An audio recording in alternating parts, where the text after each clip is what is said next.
Hello বন্ধুরা, আজকে আমি তোমাদেরকে দেখাবো কিভাবে ঘরে বসে এরকম একটি সুন্দর মিট বক্স বানাবো। তার জন্য তোমরা প্রথমে চিকেন সসেস কেটে নিবা এরকম ভাবে, চিকেন বল কেটে নিবা এরকম ভাবে, এবং আলু কেটে নিবা এরকম ভাবে, এবং চিকেন নাগেট কেটে নিবা এরকম ভাবে। তারপর তুমি একটি ফ্রাই প্যানে তেল দিয়ে আগুনে গরম করে নিবা। তারপর সেই তেলের ভিতরে আলুগুলো দিয়ে একদম কড়া করে পুরো 15 মিনিট ভেজে নিবা। তারপর তোমরা সেই তেলের ভিতরে চিকেন নাগেটস গুলো ভেজে নিবা।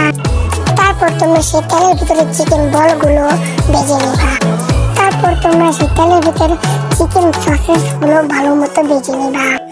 তারপর তোমরা সবগুলোকে একটি বলের ভিতরে একত্র করবা। তারপর সেখানে 4 চামচ তোমরা মেয়োনিজ দিবা। তারপর তোমরা সেখানে 2 চামচ টমেটো সস দিয়ে দিবা।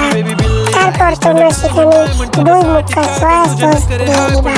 তারপর সেগুলোকে একদম ভালো করে তোমরা মাখিয়ে নিবা, একদম অনেক ভালো করে মাখিয়ে নিবা যাতে সসগুলো একদম মাংসের উপরে ভরে যায়। তারপর তৈরি হয়ে যাবে একদম মজার মিট বক্স। এখন বাসায় বসে বসে এরকম মিট বক্স বানাও এবং ফ্যামিলির সাথে এনজয় করো, এবং লাইক আর সাবস্ক্রাইব করতে ভুলো না।